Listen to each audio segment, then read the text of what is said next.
Mercedes' Sir Lewis Hamilton has been fined €50,000 and handed his first reprimand of the year for crossing a live track in Qatar following his Turn 1 crash with teammate George Russell in car 63. The seven-time F1 world champion was summoned before the stewards and was very apologetic, having reached the inside edge of the track just seconds before car 63 arrived at high speed after exiting the pits. Half of Hamilton's fine is suspended for the remainder of the season on condition that there is no further breach of a similar nature. Red Bull Motorsport consultant Dr. Helmut Marko has confirmed Liam Lawson will be racing in F1 in 2025, with the Austrian describing him as one of the strongest drivers ever in a duel. Lawson has been one of the stars of the 2023 season, with the talented New Zealander standing in for the injured Daniel Ricciardo at AlphaTauri from Zandvoort to Qatar. And he brought the car home each time in tricky conditions, with maiden points in Singapore. He outperformed teammate Yuki Tsunoda in Japan, both in qualifying and the race, at his home track, Suzuka. But while Lawson will return to be a reserve, not race driver next year, Marko says his future in the sport is assured. He has a big task next year, but by 2025 at the latest, he will be in a Formula One car anyway, he said. Pirelli is set to be confirmed as F1, F2 and F3's sole tyre supplier until 2028, defeating Japanese rival Bridgestone, with the deal ratified by the FIA's World Motorsport Council. F1's governing body launched the tender for 2025 to 2027, with an option for 2028 in March. But concerns about Bridgestone's need to create two solutions for the 25 and 26 seasons and its chance to test saw Pirelli retained as the sport's sole supplier. It's understood that this will be the Italian firm's final F1 contract, having supplied the sport since 2011.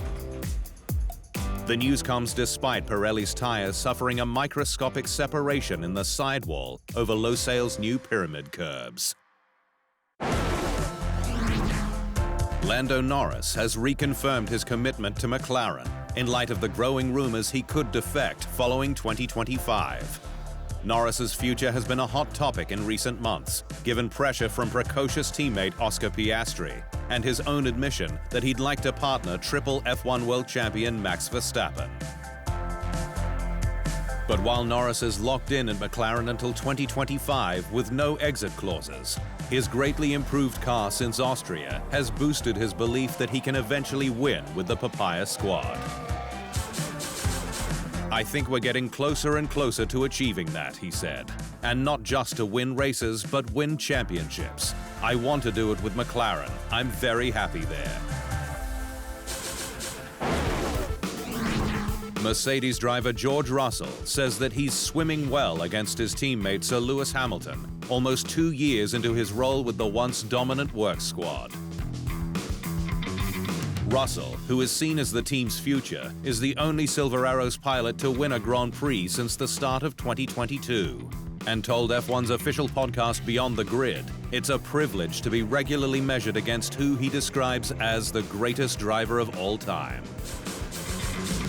If I'm going head-to-head with him week in, week out, that gives me the benchmark. And also, I don't think I've ever been pushed in my whole career like I've been pushed in these last year and a half. So to see that, I'm swimming and swimming well gives me so much faith in myself, so much confidence.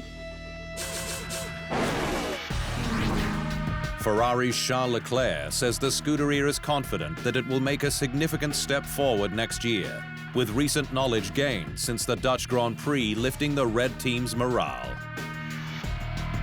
The prancing horse has largely struggled with an unpredictable SF23 this year, with the exception of Singapore, where Ferrari dominated and Carlos Sainz won, breaking Red Bull's hot streak.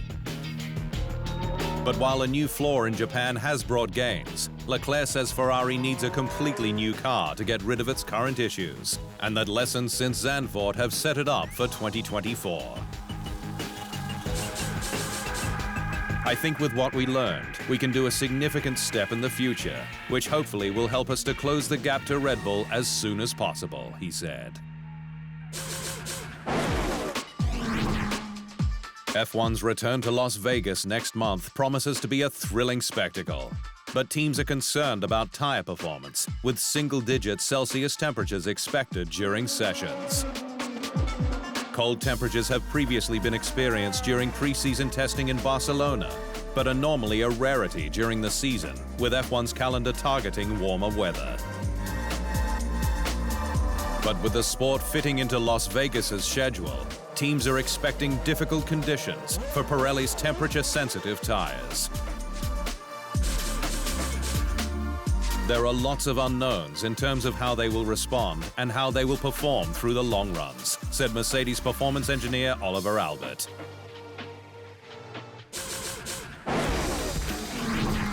AlphaTauri has poured cold water on speculation that it'll race an RB19 clone next year, with parent company Red Bull simply encouraging it to maximize what it can use under the regulations. The soon-to-be rebranded and relocated Faenza squad is enduring its worst season since F1's entire hybrid era began in 2014, with just 5 points scored across 4 events, for last in the constructors' standings. But its technical director Jody Egginton says next year's car won't be a huge departure from what's been done in the past. We're encouraged to look at everything and explore every area, he said, but there'll be some things that we can't take. Aston Martin brand ambassador Pedro de la Rosa has hailed colleague Jessica Hawkins following her recent F1 test at Budapest's Hungaroring, having described her performance as very, very strong. Last month, Hawkins became the first female driver to test an F1 car since 2018, and De La Rosa told the sport's official podcast F1 Nation that she was impressive in her approach and execution. I would give her credit for how she prepared that test in the simulator in a very professional manner, giving it 100%, and then she was actually very, very strong in the test. She was fast straight away. She got used to it immediately, so very impressive indeed. We were all very proud of her, really. Aston Martin has given flight to its Valkyrie, with the green mark set to take its hypercar into the World Endurance Championship and American IMSA Series from 2025. The brand, which is celebrating its 110th anniversary year, is seeking to diversify its program, with the aim to be the only manufacturer competing at all levels of sports car and GT racing, along with F1. Aston Martin first raced at Le Mans 95 years ago, with 1 outright win in 1959 and 19 class victories in that time. And it's hoped that the Valkyrie, which was co-designed by Red Bull's F1 genius Adrian Newey, will bring not only the success back to Gaydon, but energize its technical workforce, according to Executive Chairman Lawrence Stroll, who is the brand's driving force. Well, clearly there's nothing more high performance than having a Formula One team and having the World Endurance Racing Championship. So we're at both of the peaks of technology, which is a peak challenge for all the engineers, and really has a trickle-down effect over the whole brand. Ex-F1 driver Romain Grosjean was back in the news last week, with the Swiss Frenchman stating on social media that he had initiated arbitration proceedings against IndyCar team Andretti Global. Grosjean competed in IndyCar with Andretti across the past 2 seasons, but has since cut ties, with the legal action understood to be surrounding contract paperwork that was never co-signed by the squad. While Andretti instead brought in Marcus Ericsson, another ex-F1 pilot, alongside Colton Herta and Kyle Kirkwood.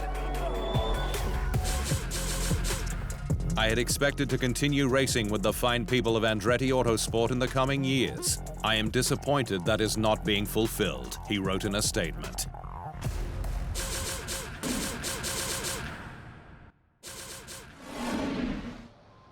Thanks for watching.